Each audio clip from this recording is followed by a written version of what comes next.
right, back for random assortment number 5. So it gives me a function g of x on this table, says it's differentiable. Table gives me values of h. The h is the function whose graph is shown here, and then f is given as an equation. So a table information, a graph information, and an equation information. So part A says find the slope of the tangent line to the graph of f at x equals pi. That is a fancy way of saying find f prime of pi. So it says f of x is equal to cosine of 2x plus e to the sine x. So I'm going to do f prime of x, which would be negative 2 sine of 2x, plus this would be cosine of x times e to the sine x. So I rewrite the e and then take the derivative. I'm interested in what happens when I plug a pi into there. So I get negative 2 sine of 2 pi plus cosine of pi times e to the sine of pi. Okay, so sine of 2 pi is 0, so he's gone. Cosine of pi is negative 1. E to the sine of pi is 0, so e to the 0 is 1, so I just get negative 1. Okay. Part B says let k be the function defined by k of x equals h of f of x. And it says find k prime of pi. So k prime of x is equal to h prime of f of x times f prime of x. Okay, so I'm interested in k prime of pi. So that's h prime of f of pi times f prime of pi. Okay, so I'm gonna have to find f of pi first. So f of pi is what I'd get if I plugged a pi into here. So I'd get cosine of 2 pi, which is 1, plus e to the sine of pi. And e to the sine of pi would be e to the 0, which is 1. So I would get 1 plus 1, so I would get 2. And then f prime of pi we just did in the first one, so that's a negative 1. So now I need h prime of that 2. H prime of 2 would be the slope right here.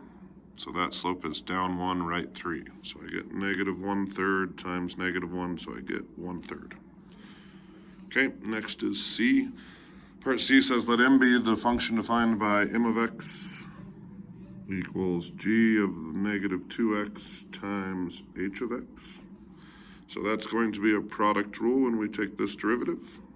So m prime of x would be g prime of negative 2x times negative 2 times h of x. That's the derivative of the first times the second, plus the first times the derivative of the second. Okay, so they want me to plug a 2 into all of that.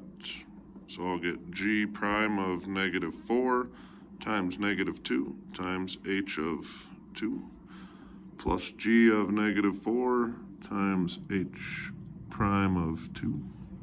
Okay, so g prime of negative 4, they just gave me that value. That's a negative 1 times negative 2. H of 2 is the value right there. So h of 2, that'd be negative 2/3. Plus g of negative 4. G of negative 4 is 5. And h prime of 2, we've already done, that's negative 1/3.